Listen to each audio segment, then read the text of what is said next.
స్వాగతం, సుస్వాగతం. ఈ వీడియోలో మనం ఆధ్యాత్మికంగా ఎదగడానికి చాలా కీలకమైనటువంటి ఒక సాధన ఉంది. అది అందరికీ తెలుసు. కాకపోతే దాన్ని సరిగ్గా వినియోగించుకోవడం ఎలా? అది మౌనం. మౌనం పాటించే వాళ్ళను పూర్వకాలంలో మనం ఏమనేవాళ్ళం అంటే మునులు అనేవాళ్ళు. మునులు మౌనం పాటించేవాళ్ళు. వాళ్ళకు ధ్యానం తెలీదు. ఖాళీ మౌనంగా ఉండేవాళ్ళు. ఫస్ట్ ఈ బాహ్య మౌనం అనే దాన్ని పాటించేవాళ్ళు. 2 రకాల మౌనాలు ఉంటాయి. మనం అందరం ఏమనుకుంటామంటే నేను నోరు మూసుకొని కూర్చున్నాను, నేను మౌనంగా ఉన్నాను అనుకుంటాం. కానీ ఇక్కడ ఈ బుర్రలో ఎన్నో రకాల కొన్ని వేల ఆలోచనలు ఒక సముద్రంలోని అలల్లాగా తిరుగుతూనే ఉంటాయి. అంటే నువ్వు అంతర్గతంగా మౌనంగా లేవు అని అర్థం.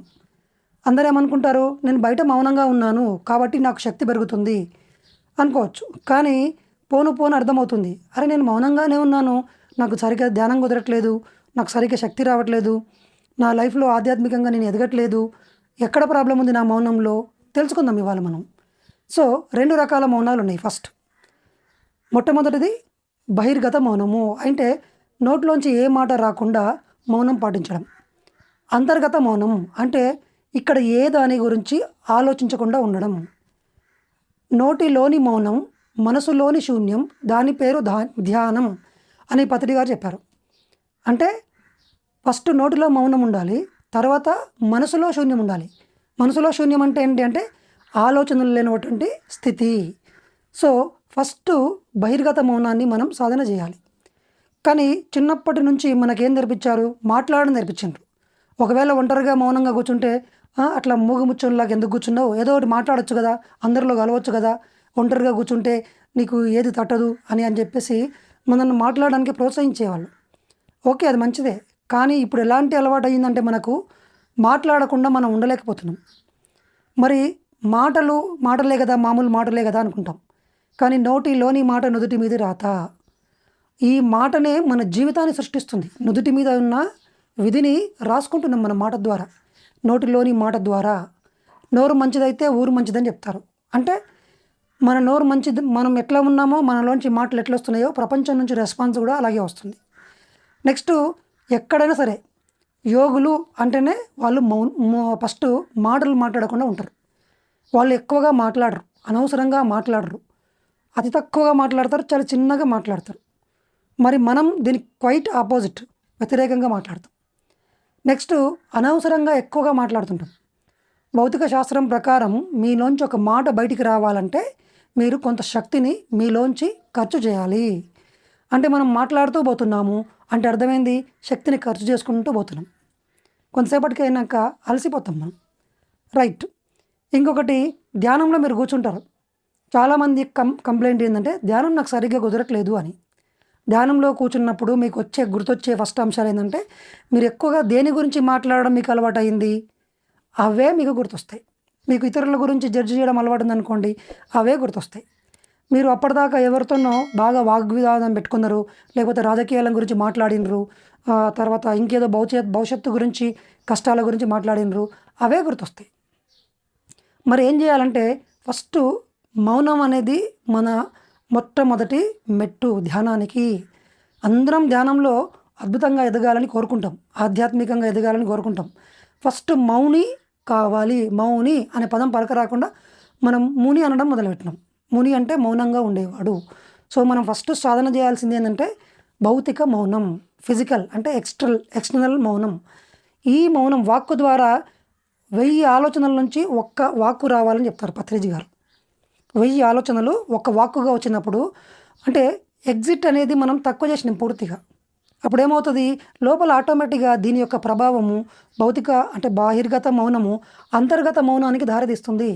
నువ్వు బయట మాట్లాడడానికి వీలు లేదు. నువ్వు కండిషన్ పెట్టుకున్నావు, నిర్ణయించుకున్నావు, సాధన చేస్తున్నావు రోజు. సో మెల్లమెల్లగా లోపల ఆలోచనలన్నీ కూడా కామ్ అయిపోతాయి.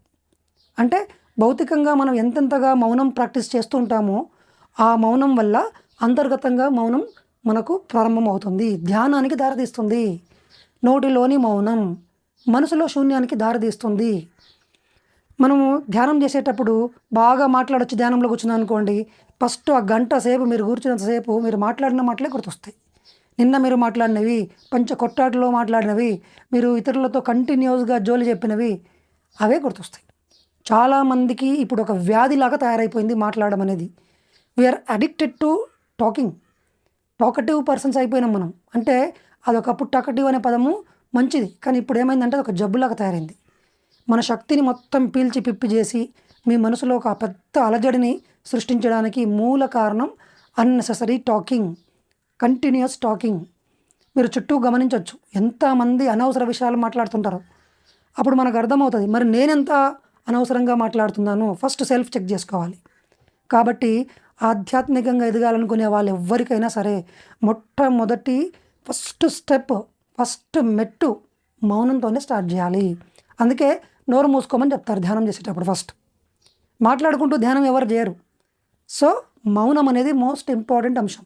మరి ఇలాంటి మౌనాన్ని గురించి ఎవరెవరు ఏం చెప్పారు, ఎలా సాధన చేయాలి?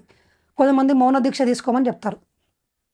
మహాత్మా గాంధీజీ ప్రతి వారం 1 డే కంపల్సరీ మౌనంగా ఉండేవాడు. అంత గొప్ప వ్యక్తి. అందుకే అతను యొక్క పిలుపిస్తే 1 కోటి మంది కదిలొచ్చేవాళ్ళు స్వతంత్ర ఉద్యమానికి. పత్రిజీ గారు ఒక సందర్భంలో ఎప్పుడు చెప్పేవాళ్ళు అనమాట ధ్యానమహాచక్రంలో. 30 సంవత్సరాల క్రితం సారు ఒక 1 ఇయర్ పాటు కంప్లీట్గా మౌనంగా ఉన్నాడు. ఆయన అంటాడు ఎప్పుడైనా, నేను ఒక 1 ఇయర్ మౌనంగా ఉండడం వల్ల 30 సంవత్సరాల పాటు ధ్యానం యొక్క మూమెంట్ని ముందుకు తీసుకెళ్ళడానికి నాకు శక్తిని అందించింది. సో చూడండి, జగద్గురు ఆయన చెప్తున్నాడు. ఆయనంతటి ఒక మహా జగద్గురువే 1 ఇయర్ పాటు మౌనంగా ఉన్నాడు. ఎందుకున్నాడు? ఆయన ఆల్రెడీ మాస్టర్ అయిపోయింది కదా. మౌనంగా ఉంటే మనం శక్తిని సమీకరించుకుంటాము. నెక్స్ట్ మౌనం పాటించే వాళ్ళకి ఏమొస్తుందంటే మన మాట మంత్రం అవుతుంది. సార్ నేను చెప్తే ఎవరు వినట్లేదు సార్ ధ్యానము, మా ఇంట్లో నా మాట వినట్లేదు, మా పిల్లలు నా మాట వినట్లేదు. మీరు మాట్లాడి మీ మాటకున్న శక్తిని కోల్పోయారు. మీరు కంటిన్యూస్గా మాట్లాడుతున్న వ్యక్తులు ఏదైనా ఒక మాట అంటే అది జరగదు. అదే ఋషులు ఒకటే మాట, నువ్వు రాయి అయిపో అంటే ఏమవుతుంది? వాళ్ళు రాయి అయిపోతుంది. ఎందుకు? వాళ్ళ మాటకు అంత శక్తి ఉంది, వెనకాల శక్తి ఉంది. వాళ్ళ శక్తితో కూడుకొని ఒక మాట వస్తుంది, అది మంత్రబద్ధం అవుతుంది. వాళ్ళు ఒకసారి ఇంతకుముందు ఒక మాట ఇచ్చిండంటే ఇంకంతే, అంత పవర్ఫుల్ మాట. సృష్టిని సృష్టించేదే మాట. మీ నోటిలోని మాటనే జ్ఞానము అని చెప్తారు పత్రిజీ. మీరు ఎంత వాగుతున్నారు, ఎంత మాట్లాడుతున్నారు అనే దాన్ని బట్టే మీ జ్ఞానం మీ మీద, మీ యొక్క ఆధ్యాత్మిక యొక్క స్థితిని తెలియజెప్పచ్చు. సో మాటలను కంప్లీట్గా బంద్ చేసి ఓన్లీ అవసరమైన మాటలనే మాట్లాడుతూ ఇంకా కంప్లీట్గా మనం అనుకున్నప్పుడే మాట్లాడగలిగే స్థితికి రావాలంటే అదంత ఈజీ ఏం కాదు. చిన్నప్పటి నుంచి 20, 30, 40 సంవత్సరాల నుంచి మాట్లాడడం అలవాటైన వ్యక్తులకు ఉన్న పలంగా మౌనంలోకి తీసుకెళ్తే వాళ్ళ వల్ల కానే కాదు. ఫస్ట్ నేను ఇవాళంతా మౌనంగా ఉంటాను అని నిర్ణయం తీసుకున్న ఇమ్మీడియట్గా ఎవరితో మాట్లాడాలని బుద్ధి పుడుతుంటుంది. సో మరేం చేయాలి? దీనికే మౌన దీక్షలు ఉన్నాయి. పాక్షిక మౌనము, సంపూర్ణ మౌనం. దీనికి సంబంధించి నేను ఎలా సాధన చేశానో నా ఎక్స్పీరియన్స్ చెప్తాను. స్టార్టింగ్లో 2005లో మొట్టమొదటిసారి నేను మౌనంగా ఉన్నాను. బెంగళూరులో 21 డేస్ పాటు రోజు 14 గంటలు ధ్యానం చేసుకుంటూ ఒక్కడిని అడవిలో ఉండేది. బెంగళూరు పిరమిడ్ దగ్గర కూర్చొని అక్కడ ధ్యానం చేసుకుంటూ ఉండేవాడిని. కంప్లీట్ మౌనం, ఒక్క ముక్క కూడా ఎవరితో మాట్లాడేవాడిని కాదు. సో మౌనం చేయడం వల్ల నాకు ధ్యానం ఎలాంటి స్థితికి వచ్చిందంటే కళ్ళు తెరిచినా కళ్ళు మూసినా ధ్యానమే ఉంది. ఒక 2-3 రోజులలో 3-4 రోజులలో నేను ఎంత స్థితికి వెళ్ళినంటే ఒకసారి ఇలా కళ్ళు మూసుకుంటే ధ్యానంలోకి వెళ్ళిపోయేవాడిని. నాకు ఇంకా మాట్లాడడానికి ఏం లేదు కాబట్టి మనసు శాంతమైపోయింది. మీరు ఒకవేళ మౌనం లేరనుకోండి, మౌనం బయటికి వెళ్ళి మీ ఫ్రెండ్తోనే మాట్లాడండి, వెళ్ళి మీ అక్కకో ఎవరికో చెల్లెలకో ఫోన్ చేయండి, మీ బంధువులకు ఫోన్ చేయండి అని లోపల నుంచి మనసు పోరు పెడతా ఉంటుంది. ఒకవేళ నువ్వు మౌనానికి బాగా అలవాటైనా అనుకో, మనకు అన్ని అలవాట్లే మనం నిర్ణయిస్తూ ఉంటుంది. మనకు మాట్లాడడం అలవాటు కాబట్టి మాట్లాడని చెప్తుంది. ఒకవేళ మనము మౌనాన్ని సాధన చేస్తే, అది అలవాటుగా మార్చుకుంటే మౌనంగా ఉండమని చెప్పేసి మనసు సిద్ధమైపోతుంది. సో ధ్యానానికి అత్యద్భుతమైన మెట్టు మౌనంగా కనుక మనం ఉండడం నేర్చుకుంటే 90% పని అయిపోయింది. ఇంకా శ్వాస మీద ధ్యాస పెట్టినప్పుడు ఏ థాట్లు గుర్తురావు, ఏ థాట్స్ ఉండవు. విదిన్ 2 నిమిషాల్లో 3 నిమిషాల్లో మీరు డీప్ ధ్యాన స్థితిలోకి వెళ్ళిపోతారు. సో అప్పుడు మీరు ఆధ్యాత్మికంగా మీ ధ్యాన స్థితి కరెక్ట్గా ఉంటుంది కాబట్టి ఆధ్యాత్మికంగా ఎదుగుతారు. కానీ నేను సంవత్సరం నుంచి ధ్యానం చేస్తున్నాను, నాకు ధ్యానమే కుదరట్లేదు అంటే కారణం గుర్తుపెట్టుకోండి, మీరు మామూలుగా ఉన్న 23 గంటల స్థితిని ఎట్లా గడుపుతున్నారు? కంటిన్యూస్గా మాట్లాడుతూ గడుపుతున్నారు. మరి కీలకమైన అంశం మౌనం. దీనికి ఓషో ఒక పద్ధతి చెప్పాడు, సంపూర్ణ మౌనం. యాక్చువల్గా కొంతమంది మౌనం ఉంటారు, ఉండి సైగలు చేస్తుంటారు, లోపల ప్రయత్నం చేస్తుంటారు చెప్పడానికి. ఆ సైగలతో కూడిన మౌనం వృధా. సైగలు ఊరికే ప్రతి దాన్ని వాళ్ళు మౌనం ఉన్న పేరుకు మౌనమే కానీ సైగలు చేస్తూ నోట్బుక్ మీద లాంగ్ ఎస్ఏలని రాసుకుంటూ వాళ్ళకి చెప్తూ ఉంటే దానికన్నా బెస్ట్ ఒక నోరు తెరిచి ఒక మాట చెప్పడం బెస్ట్.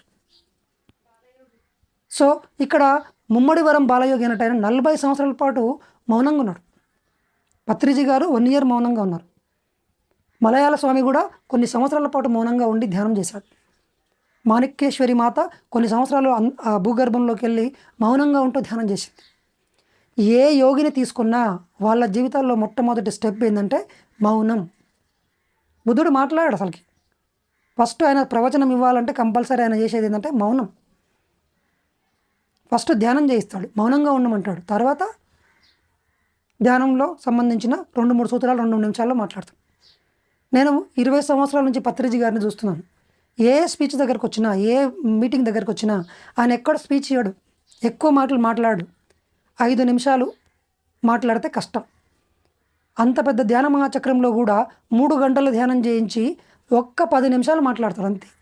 స్పీచ్లు దానికి సంబంధించిన గొప్ప గొప్ప అంశాలను డిస్కస్ చేయడం అనేది ఏంటికి పనికిరాదు. ఎందుకంటే మన మనసు లోపల ఉన్నటువంటి ఆలోచనలతోన గజిబిజిగా ఉంది. మౌనంగా ఆయన మనసు ఎలాంటిదంటే దుక్కి దున్ని విత్తనాలు వేయడానికి సిద్ధంగా ఉన్నటువంటి పొలం లాంటిది. అక్కడ చక్కగా విత్తనాలు పనికొస్తాయి. ఈ మౌనం ఉండరు, లోపల మొత్తం అలజడి ఉంటుంది. సంకల్పాలు పెట్టుకుంటారు, అఫర్మేషన్లు 1000 సార్లు రిపీట్ చేస్తారు. సార్ నేను అనుకునే జరగట్లేదు సార్, మీరు చెప్పినట్లు చేశాను నేను అంటారు. మౌనం లేదు. 1 అవర్ మెడిటేషన్ చేసినారు, 10 నిమిషాలు 5 నిమిషాలు ఉదయం పూట సాయంత్రం పూట అఫర్మేషన్స్ రాసినారు, 1000 సార్లు అనుకున్నారు. బట్ 23-22 గంటల పాటు కంటిన్యూస్గా మీరు మాట్లాడుతున్నారు. ఆ మాటల్లో ఎన్ని నెగిటివ్ ఉండొచ్చు?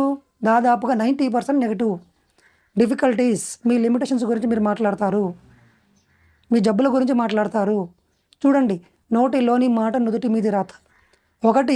2 రకాల నష్టాలు ఉన్నాయి మనకు ధ్యానం కన్నా ముందు వచ్చే మౌనం పాటించకపోతే. మౌనం లేకుండా ఉండకపోతే 2 రకాల నష్టాలు ఉన్నాయి.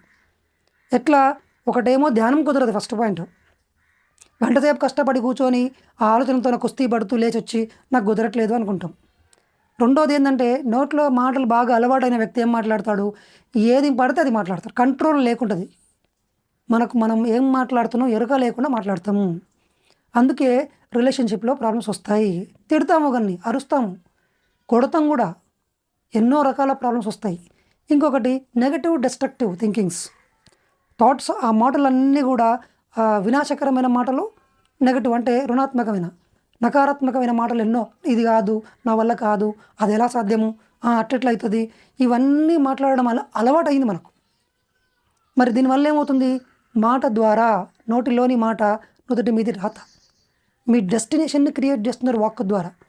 అంటే అర్థం చేసుకోండి మాట మీద మనం ఎంత గ్రిప్ సంపాదించాలను.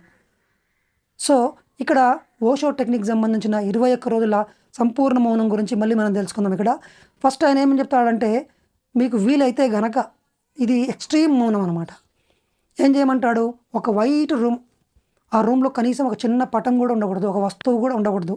చిన్న రూమ్, చాలా తక్కువ స్పేస్తో ఉన్న రూమ్. ఎక్కువ విశాలంగా ఉంటే కూడా మీ మైండ్కు థాట్స్ క్రియేట్ చేస్తాయి. అక్కడ ఏ వస్తువు ఉండకూడదు, ఏ డ్రెస్ ఉండకూడదు, ఏ కింద చాప ఉంటే సరిపోద్ది అంతే. ఆయన ఏమంటాడంటే 21 days, 21 రోజులు కంప్లీట్గా ఆ రూమ్లో ఖాళీ కూర్చోండి అంటాడు ఫస్ట్. అయితే ఏం జరుగుతుంది ఫస్ట్ అంటే, ఫస్ట్ 1 week మొత్తం మీ లోపల ఉన్న చెత్త మొత్తం బయటకు వస్తుంది. భయం అవుతుంది, ఏడుస్తారు, అరుస్తారు, పిచ్చెక్కుతుంది, మీకు శరీరం అంతా మొత్తం నొప్పులు స్టార్ట్ అవుతాయి, ఎంతో వింత ప్రాబ్లమ్స్ అవుతాయి. నేను 28 days చేశాను అలాగా. ఒక రూమ్లో ఉండి 28 days పాటు మౌనం ప్రాక్టీస్ చేశాను. ఆ తర్వాత అదే బెంగళూరులోకి వెళ్ళి 41 days మౌన దీక్ష తీసుకున్నాను. ఆ తర్వాత 11 days, 15 days, ఈ విధంగా ఎన్నోసార్లు మౌన దీక్ష తీసుకొని ఆ మౌనం ఎప్పుడైతే సంపూర్ణ మౌనం పూర్తి చేస్తామో ధ్యానానికి డైరెక్ట్ కీ అనమాట అది. సో ఈ విధంగా మనం కంప్లీట్గా ఒక రూమ్లో ఉండి ఎవరితో సంబంధాలు లేకుండా ఉంటే ఫస్ట్ మన మైండ్లో ఉన్న చిన్నప్పటి నుంచి ఉంచినటువంటి చెత్త మొత్తం అంతా క్లీన్ అయిపోతుంది. అప్పుడు 2వ వారం నుంచి మీ లోపల మెల్లమెల్లగా శాంతంగా తయారవుతారు, మీరు కూల్ అవుతారు. ఇక శక్తి మీ లోపలికి విపరీతంగా ప్రవహించుకొని వస్తుంది. ధ్యానం మీకు అప్రయత్నంగా కుదురుతుంది. మీ ధ్యాస డైరెక్ట్గా శ్వాస మీదకి వెళ్ళిపోతుంది. అంత పవర్ఫుల్ మౌనం. కానీ ఫస్ట్ ఆ 1 వీక్ ఉండడం అనేది అదంత ఈజీ కాదు అని చెప్తుంది. అంతేగాని అసాధ్యం మాత్రం కాదు. కష్టమే కానీ అసాధ్యం మాత్రం కాదు. నేను ఉండగలిగాను, మీరు ఉండగలరు. పత్రిజీ 1 year ఉండగలిగారు.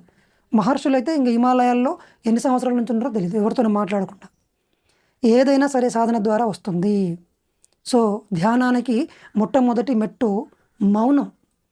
ఎవరైతే ఈ మౌనాన్ని 21 days కంప్లీట్ చేయాలనుకుంటారో అంతకన్నా ముందు మీరేం చేయాలి, ఫస్ట్ చిన్న చిన్న మౌనాలు స్టార్ట్ చేయాలి.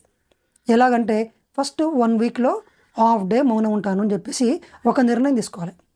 ఫర్ ఎగ్జాంపుల్ శనివారం రోజు మధ్యాహ్నం నుండి నైట్ వరకు ఏం జరిగినా సరే ఫోన్ వైబ్రేషన్లో పెట్టుకుంటాను, ఏదన్నా వచ్చినా సరే ఆ రోజు ఫోన్ స్విచ్ ఆఫ్ చేసి పెట్టుకుంటాను, హాఫ్ డే. లేదా నేను ఈ మార్నింగ్ నుంచి 11 గంటల వరకు అంటే 3 గంటల వరకు నేను మౌనంగా ఉంటాను అని ఒక డెసిషన్ తీసుకోవాలి. మాట్లాడకూడదు. వీలైతే కొన్ని చోట్లకి వెళ్లకుండా ఒక చోట ఉండడానికి ప్రయత్నం చేయాలి. మెల్లమెల్లగా మన మనసుకు మనం ఏం ట్రైనింగ్ ఇస్తున్నాము, గమ్మున నోరు మూసుకొని మామూలు టైంలో అంటే వేకింగ్ టైంలో కూడా అంటే అన్ని టైంలలో మనం మార్నింగ్ టైంలో మాట్లాడుతుంటాం. ఆ టైంలోనే మనం ట్రైనింగ్ ఇవ్వాలి. సార్ నేను నైట్ అంతా మౌనంగా ఉంటా అంటారు కొంతమంది, తెలివితేటలు ఎక్కువై. అప్పుడు కాదు, అప్పుడు మనకు అలవాటు ఏంటంటే అప్పుడు మౌనంగా పడుకుంటాం మనం. అక్కడ మీరు ట్రైనింగ్ ఇవ్వాల్సిన అవసరం లేదు మైండ్కి. అది ఆల్రెడీ కళల్లో డ్రీమ్లోకి వెళ్ళిపోయి అక్కడ కూడా మాట్లాడుకుంటూనే ఉంటుంది లోపల ఇన్సైడ్ కూడా. సో ఇప్పుడు మనం ఏం చేయాలంటే వీక్లీ వన్స్ ఫస్ట్ ఒక హాఫ్ డే నుంచి స్టార్ట్ చేయాలి. సో ఆ హాఫ్ డే మెల్లమెల్లగా పెంచుకుంటూ వీక్లీ 1 dayకి రావాలి. వీక్లీ 1 dayకి ప్రాక్టీస్ చేసుకుంటూ రావాలి. అప్పుడు ఏం చేయాలి, ఎట్లా ఉండాలి మౌనంగా అంటే సరి అయిన నియమాలు ఎట్లా పాటించాలంటే మౌనంగా ఉన్నప్పుడు వీలైనంత వరకు ఆ ఫోన్ చూస్తారు. మీరు మౌనంగా ఉండి మౌనమే కదా చెప్పింది నాకు, మరి ఫోన్ చూసుకోవచ్చు కదా, బుక్ చదువుకోవచ్చు కదా, బయటికి వెళ్ళి సినిమా చూసుకోవచ్చు కదా అనుకోవచ్చు. ఈ మౌనానికి దారితీయాలి. బహిర్మౌనం ఈ మౌనానికి దారితీయాలి. అంటే మీరు సినిమాలు చూడకూడదు, ఫోన్ పట్టుకోకూడదు, ఏ పుస్తకాలు పట్టుకోకూడదు, ఎవరి వ్యక్తుల దగ్గర ఎక్కువగా సైగలు చేయకూడదు. 99% సైగలన్నీ బంద్ చేయాలి. అత్యంత అవసరం ఉన్నప్పుడు 2-3 సైగల ద్వారా విషయం నోట్బుక్ మీద పెన్తో రాసి చూపించి విషయం చెప్పాలి, అత్యవసరం అయితే తప్ప. సో ఈ విధంగా హాఫ్ డే 1 day నుంచి వస్తాం. ఆ తర్వాత మెల్లగా పౌర్ణానికి ముందు రోజు నేను చెప్పాను, పౌర్ణానికి ముందు రోజు 2-3 రోజుల పాటు అంటే పౌర్ణానికి ముందు 3 రోజుల పాటు చాలా శక్తివంతమైంది, పౌర్ణం తర్వాత 3 రోజులు కూడా శక్తివంతమైందని తెలుసుకున్నాం. సో పౌర్ణమి వచ్చిన రోజు ముందు రోజు కనుక మనం మౌనం ప్రాక్టీస్ చేస్తే పౌర్ణమి రోజు ధ్యానం అలవోక కుదురుతుంది. కాబట్టి ఆ రోజు అత్యంత శక్తివంతమైన ఆ రోజులో ఎక్కువ ధ్యానం చేయగలుగుతాము, ఎక్కువసేపు ధ్యానంలో కూర్చోగలిగే స్థితి వస్తుంది. చాలామంది కంప్లైంట్, నేను ధ్యానం సరిగా చేయలేకపోతున్నాను. అందరికీ నేను చెప్తున్నది ఒకటే, first you have to practise బహిర్గత మౌనం, external silence is a source of great strength అని చెప్పేసి ఒక నానుడి ఉందన్నమాట, సెయింగ్ ఉంది. సో ఫస్ట్ మనం ఇక్కడ కంట్రోల్ చేయాలి. మౌనం కంట్రోల్ చేస్తుంది. ఆ మౌనం చేస్తుంటే మీకు శక్తి మిగులుతుంది. మొట్టమొదటిది ఆ శక్తి ఆధ్యాత్మికంగా లోపల ఉన్న శరీరాలను యాక్టివేట్ చేయడానికి పనికొస్తుంది, సంపూర్ణ ఆరోగ్యానికి పనికొస్తుంది. రెండవది మీ మాటల మీద మీకు అదుపు వస్తుంది. మెయిన్ ఇదే, ఎందుకంటే మాట అదే మీ డెస్టినీ. నోటిలోని మాట నుదుటి మీది రాత. నోట్లోంచి మాటలు వచ్చేటప్పుడు జాగ్రత్తగా ఉండండి. పైన తదాస్తు దేవతలు ఉన్నారు, వాళ్ళు తదాస్తు అంటారు. నా వల్ల కాదు అంటాం, పైన తదాస్తు అంటారు. నేను ఈ ధ్యానం చేయలేను సార్ అని నోట్లోకి వెళ్ళి మాట్లాడతారు, ఇది నా సాధ్యం కాదు అంటాం. ప్రతి దానికి పైన తదాస్తు దేవతలు ఏం చెప్తుంటారు, తదాస్తు అంటుంటారు. మీరు ఏం మాట్లాడినా దానికి తదాస్తు అంటారు. దాని బదులు మౌనంగా ఉన్నారనుకోండి, ఆ మౌన సాధనలో ఒకవైపు శక్తి పెరుగుతుంది, ఒకవైపు మీ మనసుకు ట్రైనింగ్ ఇస్తున్నారు కామ్గా ఉండడం. మూడోది ఏంటంటే మీరు సృష్టించడంలో చాలా చాలా జాగ్రత్తగా ఎరుకతో ఉంటారు. మౌనం వల్ల ఇంకా ఏమొస్తుందంటే లోపల ఆలోచనలు సుడిగుండంలాగా తిరుగుతుంటాయి. నెగిటివ్ థాట్స్ వద్దు, నాకు పాజిటివ్ థాట్సే ఉండాలి అనుకుంటారు. బయటనే మౌనం మనం ప్రాక్టీస్ చేయకపోతే లోపల నెగిటివ్ థాట్స్ని ఎట్లా గుర్తిస్తాం? సార్ నాకు నెగిటివ్ థాట్స్ వస్తున్నాయి, చాలా నేను ఆపలేకపోతున్నాను అంటారు. కంట్రోల్, నాకు పిచ్చి ఆలోచనలు వస్తున్నాయి, నాకు గతం గుర్తొస్తుంది, భవిష్యత్తు గుర్తొస్తుంది, భయం అవుతుంది, I'm not able to control my thoughts, I'm not able to focus on breath అని చెప్తున్నారు చాలామంది. సో ఇవన్నిటికీ పరిష్కారం మౌనం. ఫస్ట్ కొద్దిగా స్టార్ట్ చేయండి. Half day, 2 hours, half day, 1 day, మెల్లమెల్లగా వీలున్నప్పుడు ఒక 2 రోజుల పాటు మౌనంగా ఉండండి. ఆ తర్వాత ఒక 3 డేస్ పాటు మౌనంగా ఉండండి కంటిన్యూయస్‌గా. చెప్పేయొచ్చు. నేను ఎంతోమంది పిరమిడ్ సొసైటీలో, స్పిరిచువల్ సొసైటీలో చాలామందిని చూశాను. 1 వీక్ పాటు మౌనంగా ఉన్నవాళ్ళు, 21 డేస్ మౌనము అంటే మండల దీక్ష, 41 డేస్ మౌన దీక్ష. కొంతమందైతే 365 రోజులు మౌనంగా ఉన్నారు. అంటే సాధ్యం అవుతుంది మనందరికీ. గుర్తుపెట్టుకోండి. నా వల్ల కాదు సార్, నేను బిజినెస్ సార్, మాకేడ సాధ్యం అవుతుంది అంటారు. ఇక మీరు ఆధ్యాత్మికత గురించి మర్చిపోవాల్సిందే. మీరు ఏ వంకలు చెప్పలేరు. నా వల్ల కాదు సార్, నా పరిస్థితులు, నా రెస్పాన్సిబిలిటీ అంత ఉన్నాయనుకుంటే నేను మౌనంగా ఉండలేను సార్, నాది నడవదు అని చెప్పడానికి మన మనసు ఈజీగా చెప్పేస్తాం. అయితే 10 సంవత్సరాలు ధ్యానం చేసుకో. ఒక 5-6 నెలల్లో రావాల్సిన ఫలితం 10 సంవత్సరాల్లో వస్తుంది. So the most important thing మౌన సాధన. అందరం మౌనాన్ని గురించి ఇంకా ఎంతో తెలుసుకోవచ్చు. ఫస్ట్ అయితే బేసిక్గా ఈ మౌనం ప్రాక్టీస్ చేద్దాం. పాక్షిక మౌనం చేద్దాము. మౌనం పాటించేటప్పుడు పుస్తకాలు పెద్దగా చదవకూడదు, పట్టించుకోకూడదు. పుస్తకాలను చదవకూడదు, ఎక్కువ సైగలు చేయొద్దు, ఫోన్లు పట్టుకోకూడదు. బయట ఎక్స్టర్నల్ యాక్టివిటీస్లో వీలైనంత వరకు తక్కువగా ఉండాలి. అత్యవసరమైనవి మాత్రమే చూసుకోవాలి. Thank you very much friends. మౌనం గురించి మళ్ళీ ఇంకా తెలుసుకుందాం. చాలా తెలుసుకోవాల్సిన అంశం ఉంది. మౌనం వల్ల డైనమిక్స్ ఏంటి, వెనకాల ఏం జరుగుతుంది అనేది మనం నెక్స్ట్ వీడియోలో తెలుసుకుందాం. సో ఫస్ట్ పాయింట్ ఏంటంటే, ఇప్పటికీ ధ్యాన ఉస్మానియా టీంలో జాయిన్ కాని వాళ్ళకు ఈ వీడియో కింద డిస్క్రిప్షన్లో వాట్సాప్ గ్రూప్ లింక్ ఇస్తాము. అందులో జాయిన్ కండి, దాన్ని క్లిక్ చేసి. ఇంకొకటి ఏంటంటే, మనకి ఎన్లైట్ టీవీలో 21 డేస్ సర్టిఫికేట్ కోర్స్ ఉంది. ఎవరైనా సరే కొత్తగా వచ్చిన వాళ్ళందరికీ కూడా నేను మనవి చేస్తున్నది ఏంటంటే, 21 డేస్ సర్టిఫికేట్ కోర్స్. ఫస్ట్ నుంచి క్రమ పద్ధతిలో 21 డేస్ టాపిక్స్ అన్నీ వరుసగా చెప్పాము. మెడిటేషన్ చేయడం ఎట్లా, thought power, mind programming, creative visualisation, ఈ విధంగా వరుసగా పర్ఫెక్ట్ ఒక సిలబస్ కోర్స్ లాగుందనమాట. So I request everybody to go through this. And ఇంకోటి, చాలామంది ఏం చేస్తారంటే వీడియోని స్కిప్ చేస్తూ చూస్తారు. మనం అనుకుంటాం నాకు ఇది తెలిసిన విషయమే అని. విషయం తెలియడం వేరు, మన లోపలికి మైండ్లో, సబ్కాన్షియస్ మైండ్లో ప్రింట్ అవ్వడం వేరు. ప్రింట్ అయింది మాత్రమే ఫలితం వస్తుంది. జీర్ణింపబడిన అంశమే జీవించబడుతుంది అని చెప్తారు. 1000 సార్లు వినాలి. విన్న మాటను మీరు స్కిప్ చేయకుండా కంప్లీట్గా ప్రతి పదాన్ని మళ్ళీ మళ్ళీ మళ్ళీ మళ్ళీ వినాలి. ఎన్నో సార్లు వినాలి, 1000 సార్లు విన్నదే వినాలి. కొత్త కొత్త టెక్నిక్లు లక్ష లేవు, కొన్నే ఉన్నాయి. ఆ కొన్నిటిని మళ్ళీ మళ్ళీ మననం చేసుకోవాలి. స్కూల్ పిల్లోడు మననం చేసుకున్నట్లు, రివిజన్ చేసుకున్నట్లు, ఎగ్జామ్ వస్తే మళ్ళీ ఫస్ట్గా చదివినట్లుగా ప్రతి వీడియోలో ఉన్న ప్రతి అంశము మన లోపలికి డైజెస్ట్ కావాలి. ఫస్ట్ మన మైండ్లోకి వస్తుంది, తర్వాత మెల్లమెల్లగా అర్థమవుతుంది, ఆ తర్వాత ప్రింట్ అవుతుంది, జీర్ణింపబడుతుంది. అప్పుడు సమయం వచ్చినప్పుడు అది గుర్తొస్తుంది, ఎరుక వస్తుంది. ఓహో, నేను మౌనం పాటించాలి. Thank you very much friends. మళ్ళీ నెక్స్ట్ వీడియోలో మళ్ళీ కలుసుకుందాం. Until then have a nice day.